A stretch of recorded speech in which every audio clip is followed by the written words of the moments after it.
Good afternoon, everyone, and welcome to today's webinar on strengthening your crisis response. I'm delighted that you could join us today. For those that don't know me, which I presume is a great number of you, I am Stuart Lonie, a resilience consultant with Databarracks. I have over 20 years experience in incident response and management, and that's been across a number of roles, including emergency planning, civil contingencies, and business continuity, spread across local authority and emergency services. Included in this is also 11 years frontline operational experience as a firefighter and crew commander for the Scottish Fire and Rescue Service. So I'm sure you can appreciate that I've seen firsthand how even the most capable of professionals can struggle when the stress of a crisis kicks in. I'm joined today by my colleague Mia. So if you do have any questions throughout, please post in the chat and Mia will select some of these after the webinar has concluded. So over the next 30 minutes, I want to cover some key areas. First, we'll understand stress in a crisis. So we're going to look at the physiological and the cognitive effects that stress has on us during emergency situations. Not just looking at it as a theory, but want to try and understand what these effects are, how they affect us, and it's quite crucial for building effective responses. Secondly, going to explore the role of training, how preparation creates resilience against stress effects. Within that, want to show and explain why regular training is your primary defence against decision-making failures in stressful situations. And finally, want to look at implementation strategies, so looking at practical frameworks that you can use to develop effective crisis response training programs in your own organisations. And we'll save about 5 minutes at the end for any questions. And as I've said previously, please use the chat function throughout if anything does come up.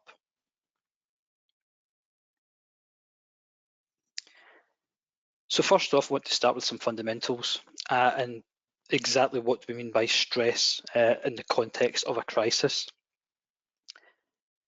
Well, stress is our body's physiological and psychological response to either an internal or an external stressor. In this context, we have an environmental stressor brought about by a crisis. Crises trigger our stress response primarily as they are out of the ordinary. They're high-stake environments and typically come with three defining characteristics. One is a threat. Now, whether that's to lives, property, organisational stability, but it could be anything from a cyber attack threatening your customers' data to a flood affecting your primary site. But typically, there is a threat. They also involve high uncertainty. You're dealing with limited, no, or even misinformation and unpredictable outcomes. You very rarely have the full picture when you need to make critical decisions. And lastly, come with extreme time constraints.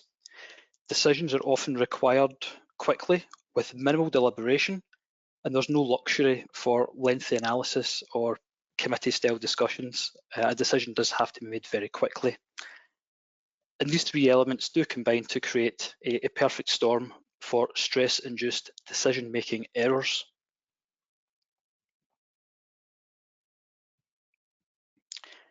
So what happens to us physiologically, when we encounter these crisis conditions? Well, first off, your body's fight or flight activation kicks in immediately. Stress hormones like adrenaline or cortisol flood your system. And this creates the physical symptoms, such as rapid heartbeat, elevated blood pressure, sharpened senses, and in turn produces acute alertness. The body's preparing to respond to a threat. Now, this is very useful when preparing to run from a saber-toothed tiger, but not so useful within a business environment. Interesting point, actually about the cognitive impact of stress, and you may be familiar with this one. is that moderate arousal can actually heighten the focus. Some people respond well to limited stress or limited pressures, such as a deadline, but excessive stress can lead to diminished cognitive function. So while our performance can improve with that limited stress, typically in making us more focused, more alert, but it deteriorates rapidly when stress becomes excessive. And the critical point here is under prolonged or extreme stress, even the most capable professionals experience significant cognitive impairment, making it harder to process information and to make sound decisions.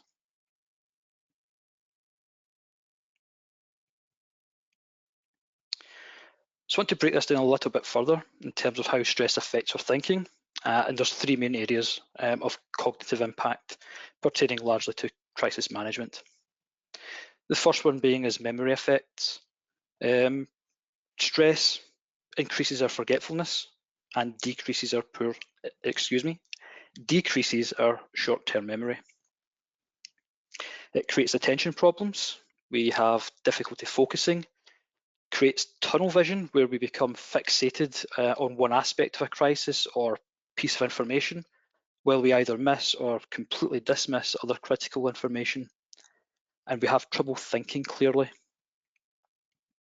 This in turn leads to decision impairment, where we have indecisiveness, we have experienced racing thoughts, and typically tend to focus on negative outcomes. And if that wasn't bad enough, what makes this particularly dangerous is that these cognitive effects compound on each other, and this creates a vicious downward spiral that can significantly diminish your crisis response effectiveness. I'm just going to go into that just now.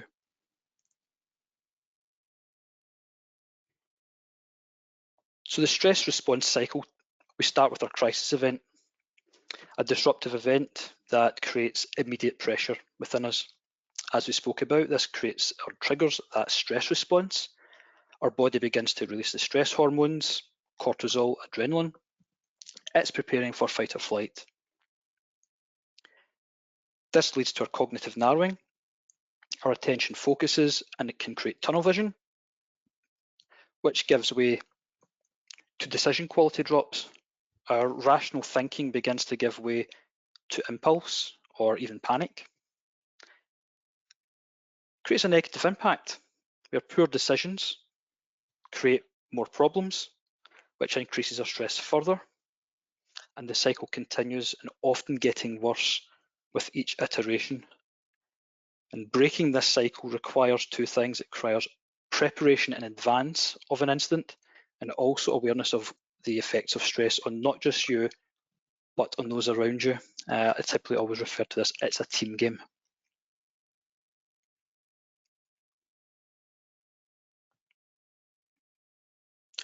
So how does this impact on us? Well, one of the first casualties of stress is often our situational awareness. It's our ability to gather, comprehend, and interpret information about what's happening. Stress affects our information gathering through three key mechanisms. The first one, tunnel vision, we've mentioned a couple of times previously, where we fixate on immediate or obvious aspects whilst overlooking other important data. We experience communication breakdowns where messages become terse or erratic, further increasing our miscommunication. And under stress, we often assume that others understand what we mean, but our communication is actually becoming less and less clear. And we enter into another spiral, an uncertainty spiral, another dangerous one. Uncertainty raises stress, and as we've established, which stress in turn impairs cognitive function and creates a further vicious cycle. The less you understand about a situation, the more stressed you become, making it even harder to gather the information you need to understand the situation, and it's an iterative cycle. We get stuck in a loop.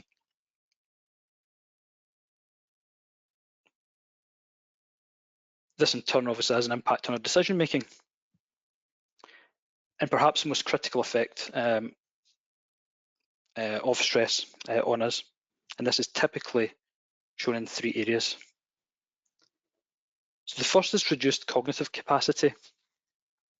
So high stress triggers what we can refer to as the amygdala hijack. Now that is not a James Patterson novel, but that is where the brain's emotional centre overtakes our logical and our rational thinking.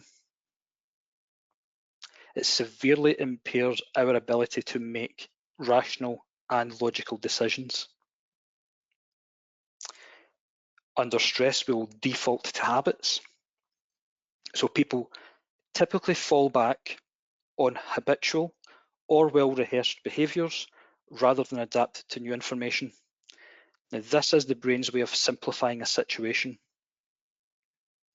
And lastly, there's impaired memory access. So in that sort of toxic stress state, decision makers often find it difficult to access memory or to think logically. It's as if part of your knowledge has been somewhat temporarily locked away. And we'll come back to these later on.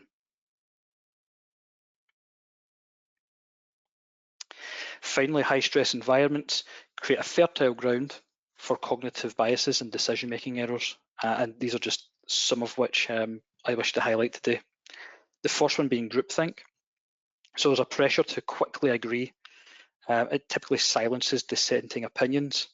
Teams converge on solutions very quickly without any sort of critical evaluation, because disagreement either feels too risky, it feels uncomfortable when time is short, and our brains really desire to remove the stressor. We want this crisis over and done with, and we'll typically go with the first solution that feels somewhat usable.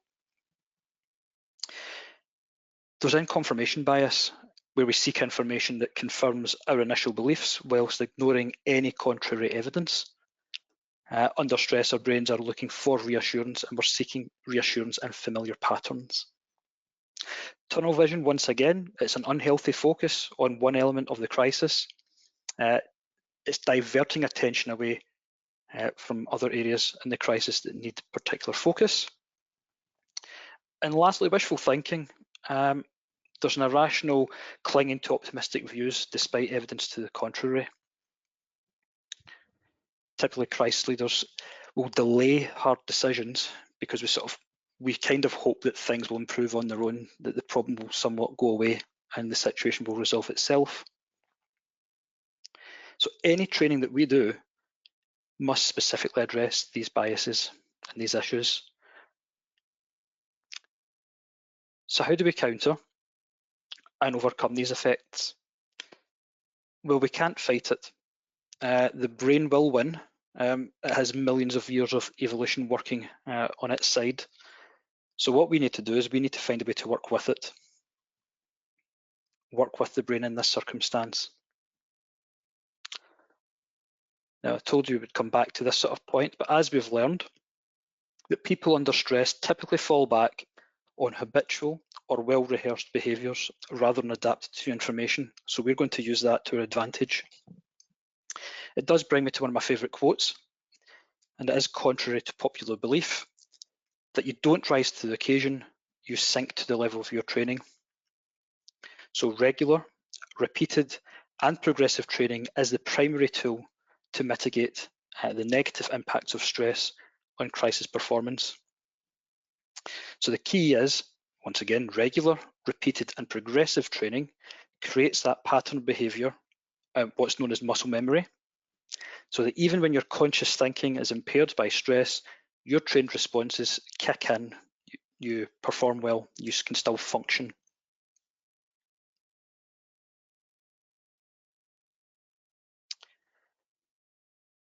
So effective training improves decision making under stress, and it again typically does this in 3 ways.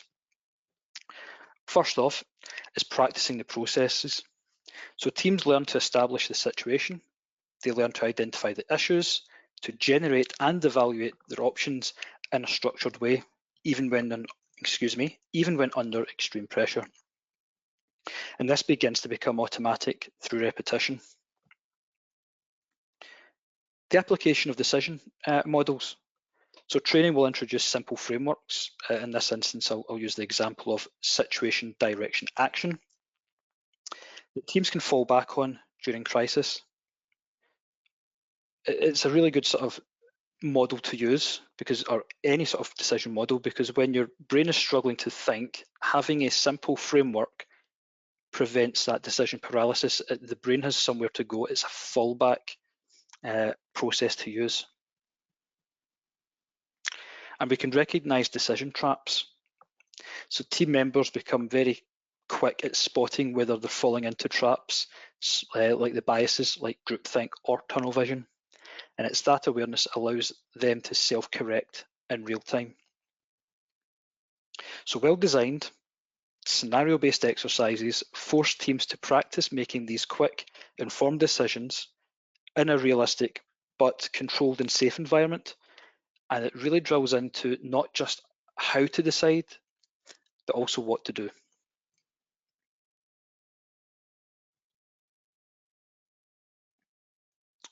We've mentioned before that stress can impact on our communication. Well, crises are team events. We've got multiple people who must cooperate under pressure. So training together in simulated instance builds that trust. It builds coordination within the team, which lowers stress in real events. Training as a team is crucial because it creates a shared understanding of the protocols. Everyone knows not just what their role is, but how their role fits in with others. An extension of that is that it clarifies the individual and collective roles, so that it begins to eliminate that uncertainty about responsibilities. We build confidence not just in our own abilities, but we build confidence in our colleagues' abilities. So when you trust your teammates, you are less stressed. And it reduces the fear of the unknown because we have a familiarity with the process, which in turn reduces our anxiety. Teams that train together and that train together regularly are able to work together, they're able to coordinate and support each other far more effectively than teams who haven't.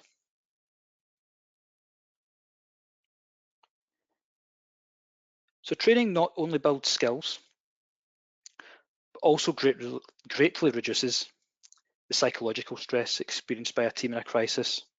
And it does so by building confidence.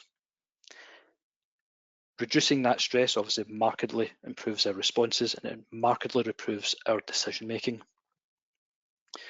Happens through three mechanisms.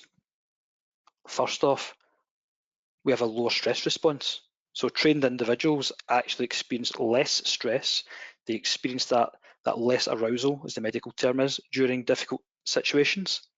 Their heart rate stays lower, their breathing remains controlled. There's a cognitive reframing, and that people view a real crisis as another practice rather than these unprecedented crises. There's an enormous mental shift that's very powerful. And lastly, when taking part in training and exercising, people can practice self-regulation skills. So there's personal stress management techniques that they can employ during a real crisis. I say there's a great confidence in, I've been here before, I've experienced this before, and I have overcome this before. And it's that confidence through training is perhaps its most valuable benefit. When people know they can handle a situation, they perform drastically better.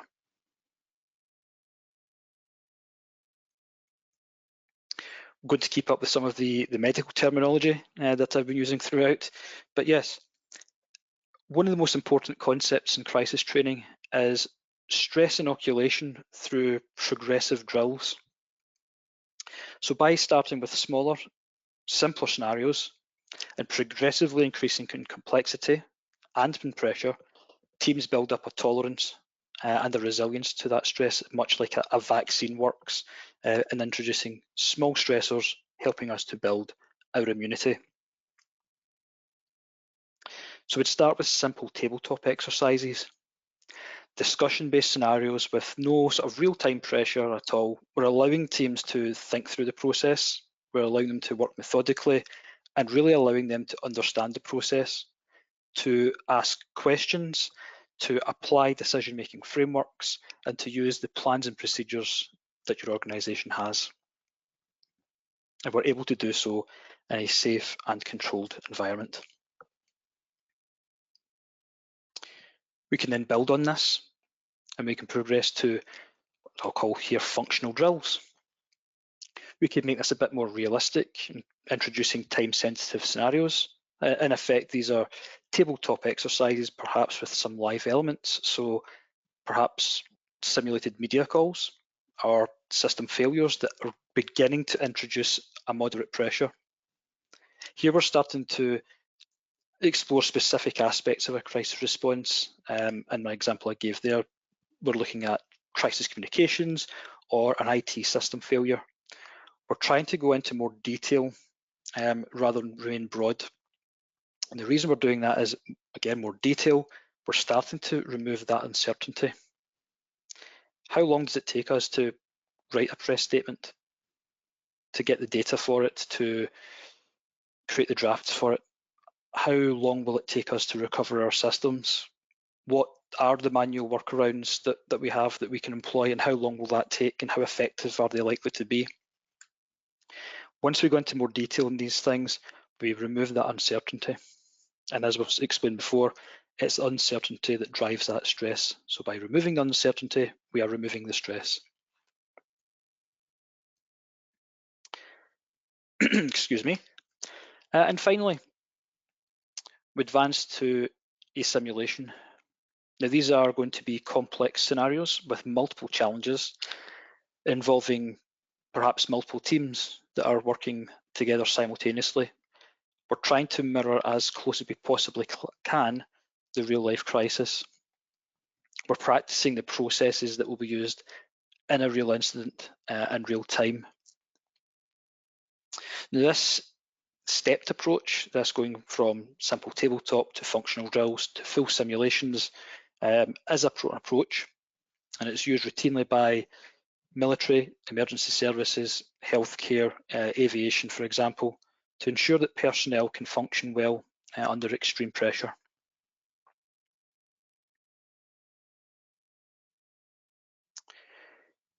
So I want to briefly talk about plans and processes. Beyond the psychological benefits we've explained of training exercises, they also serve to validate and improve the tools that we have, these plans and processes that we're going to use during an actual crisis. So this creates reliable resources.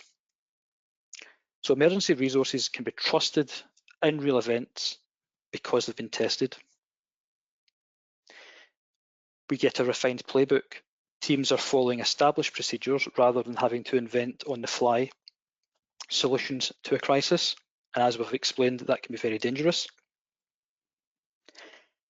And we're reducing the uncertainty. So fewer surprises means we are lowering the stress. There's less chaos during actual emergencies.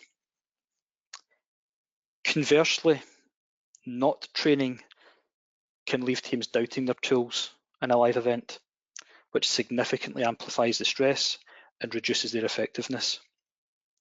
Now, I've seen crisis managers waste valuable time during real incidents, questioning whether their backup systems will work, whether their fallback systems are going to operate effectively, which delays the decision to be made.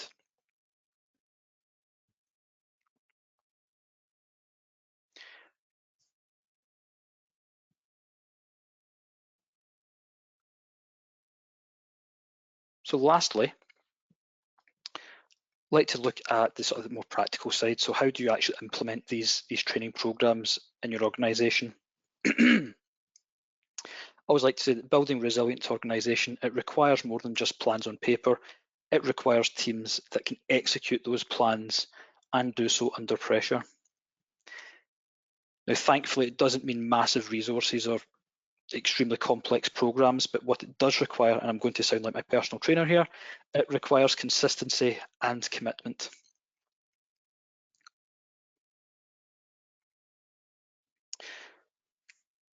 So the foundation of any effective training, you'll recognise this from just a couple of slides ago, but the foundation in 3 stages. We start simple. We start with basic discussion-based exercises, tabletop, workshops, discussion-based. We want to build that foundational knowledge, and essentially we want to build that team rapport. They're low cost and they're low stress ways to help build that understanding. They also don't need to be difficult, they don't need to be lengthy. A simple scenario is effectively just used as the backdrop to allow the team to discuss and to explore their options. As teams become more familiar with this process, we start to introduce some complexity. We're beginning to add things like time pressure. We want to introduce information gaps and any unexpected complications. This is where this is the key phase. This is where we're really starting to build that stress tolerance. And lastly, we spoke about full operations. We're progressing to functional drills and live simulations that we're going to test the physical responses and the decision making simultaneously. The key to each stage is we build in confidence before moving on to the next, ensuring that people remain comfortable and confident. I always like to think of it as a circle. This is your comfort zone. We just want to progress that little bit outside the comfort zone each time.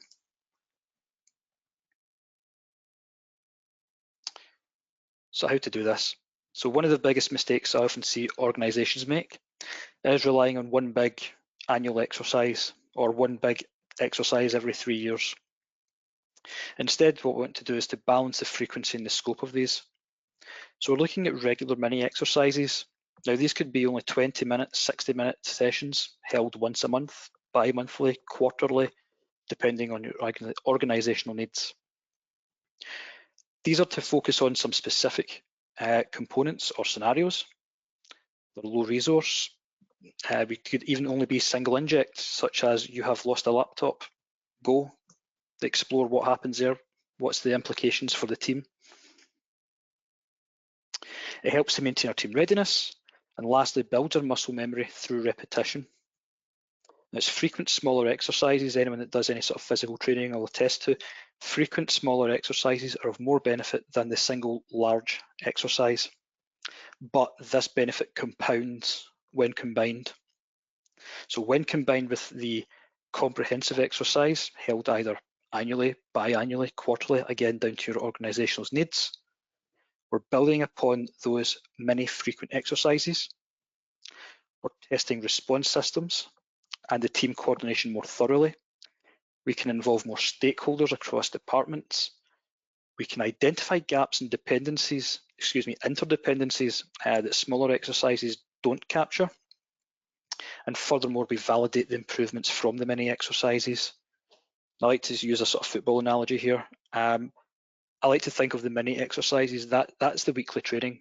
That's out in the practice ground. That's where we are practicing, we're rehearsing and refining our tactics. And the larger exercise, that's match day. That's where we're going to go out on the Saturday and put it all into practice. And lastly, creating effective scenarios. I like to think it involves 3 elements. One is to base your scenarios on actual events in your sector, modified to fit your organisation's context, and it helps to ground these exercises in plausible realities rather than far-fetched disasters. I also like to be specific to the audience.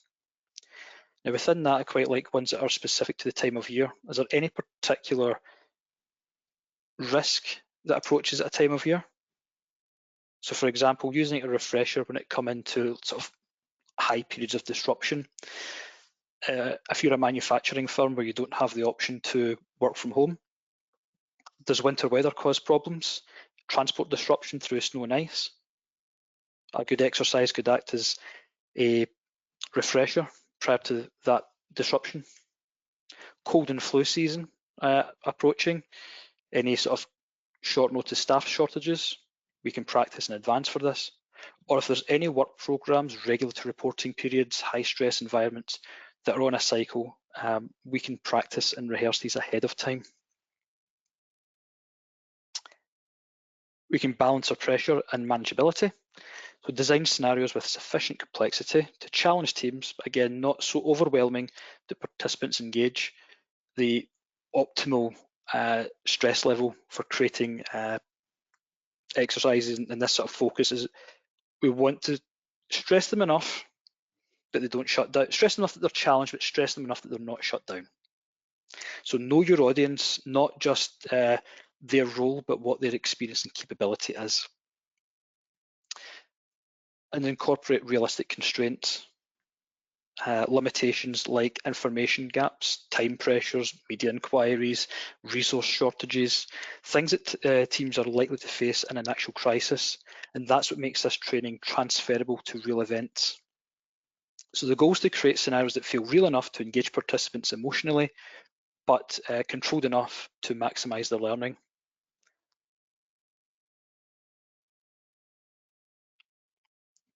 As I said, there's three sort of fields that sort of typically do this to a very good degree, and if you need to learn from these sort of three fields, I think there's a lot we can learn from them.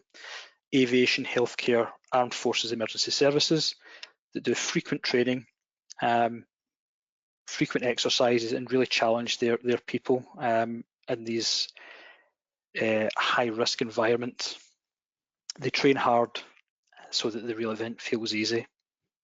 And I do think that these high consequence domains really do demonstrate that the response excellence, it comes from disciplined, systematic training, and it's not spontaneous heroics.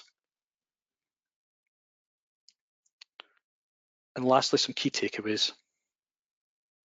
So one, it's the crisis challenge. It's the stress significantly impairs decision making during a crisis. It narrows our focus, it reduces our cognitive capacity, and it triggers biases. And without training, even the most capable professionals can make poor decisions under pressure. That regular training is the primary tool to mitigate these stress effects. It helps to build muscle memory, improves our decision making under pressure, and enhances team coordination, confidence, and competence. And through training, organisations can buy down that fear and uncertainty of a crisis. And the bottom line that I do like is what remains after effective training is a level-headed response when it matters most, proving that practice makes prepared. So to wrap up, I think hopefully what I've explained is quite clear, that stress significantly impairs our decision making, and the solution equally clear, that regular progressive training builds for both competence and confidence. And with that, I'd like to once thank you very much for joining me today. It's been very much appreciated. I am now going to hand over to Mia for any questions that have been put in the chat. Yep, great. Thank you very much, Stuart, for that. We only have one question, and that is there any tips on how I would flag to instant cheers if I think they're in a stress state, or what they should look out for themselves? Sorry, Mia, could you just say that again, please? Yep. Is there any tips on how I would flag to instant cheers if I think they are in that stress state, or what they should look out for themselves? That's a good question. As you can imagine, I've been there. The one thing I'll say is everyone thinks the sort of direct approach will be the good approach in such a situation. People who are under stress typically don't recognise it. They don't know it. They think they're performing very well. One thing to do is, and it's very difficult in a crisis, you really have two choices and both are not great. One is to remove the person from the stressor or eliminate the stressor, depending on what you can do. So typically what I would tend to do is, if they are operating erratically, if they are not making decisions, if they're in a somewhat panicked state, is remove them from the environment. That's a great opportunity for a short break. I typically think in most crisis situations we're likely to experience in a business continuity setting, we're going to have 5 minutes. You've got 5 minutes to take that short break to remove people from that situation and let them capture and gather their thoughts to stop those spirals. But the key to that, and it's part of the question, so whoever's asked that, well done, It's identifying that someone is under stress. So yeah, it's remove the stressor or remove the person from the stressor. But be very, very, very careful of how you do it. Just, yeah, people under stress don't recognise it. They think they're performing great, and they're not. And they can get quite defensive. So that's just a be wary on that front.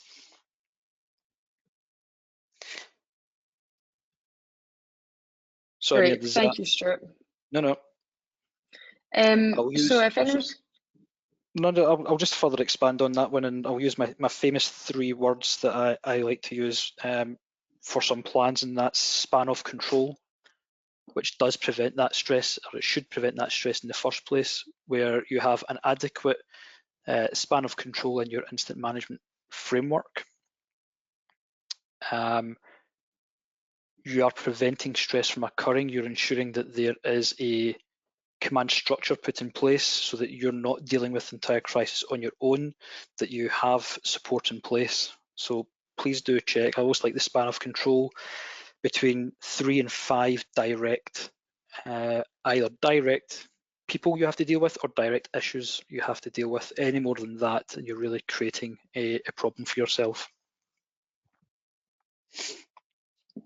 great, So and again, I think we've got time for just one last question, and that's time constraints. How can this be factored into making decisions and simulation exercises when it's not a life or death, but action needs to be taken, or is it just training?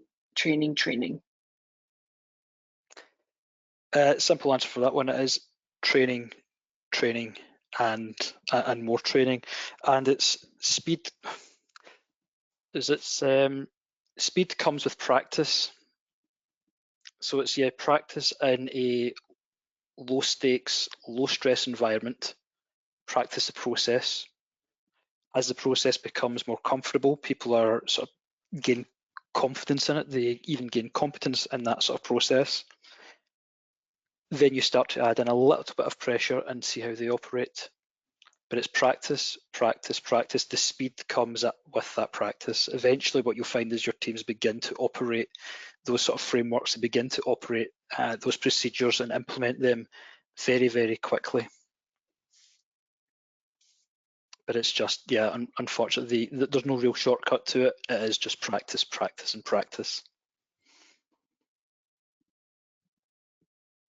Great, thank you. We have a couple more questions. Hopefully we'll be able to fit one more in, and then any other questions we'll answer. We'll get back to you if we've not been able to answer them for you. So last one, Stuart, is how to handle senior managers who do not understand the purpose of exercises, are overconfident, and see exercises as a waste of time. Oh, that's the $1 million question, isn't it?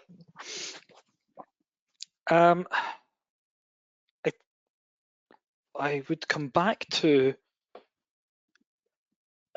it's a very, very tricky one, and it's the one. It's what keeps them up at night. What is likely to be what are they like to be worried about?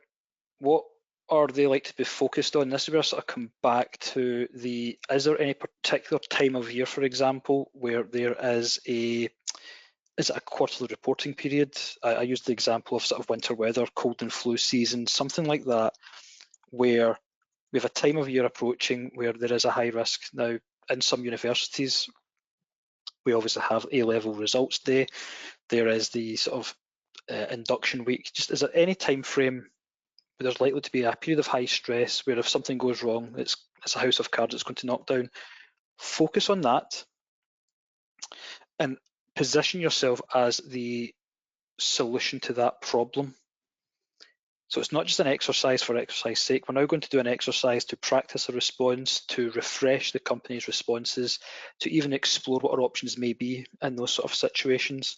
And it's presented as that solution, as opposed to we're doing an exercise for exercise sake. I do think those ones work quite well, especially if these are areas where senior managers are particularly worried about, or maybe even themselves stressed about. So yeah, position the exercise and the training as the solution. Great. Well, that's all we've got time for today, but thank you very much for everyone joining us, and thank you, Stuart, for your webinar. We'll follow up with a copy of the slides and recording, but if you've got any questions at all that come to you, please don't hesitate to reach out to any member of the Databarracks Plan B team or Stuart himself, and we'll be happy to help you. But I hope you all have a great rest of the day, and thank you for joining us. Thank you.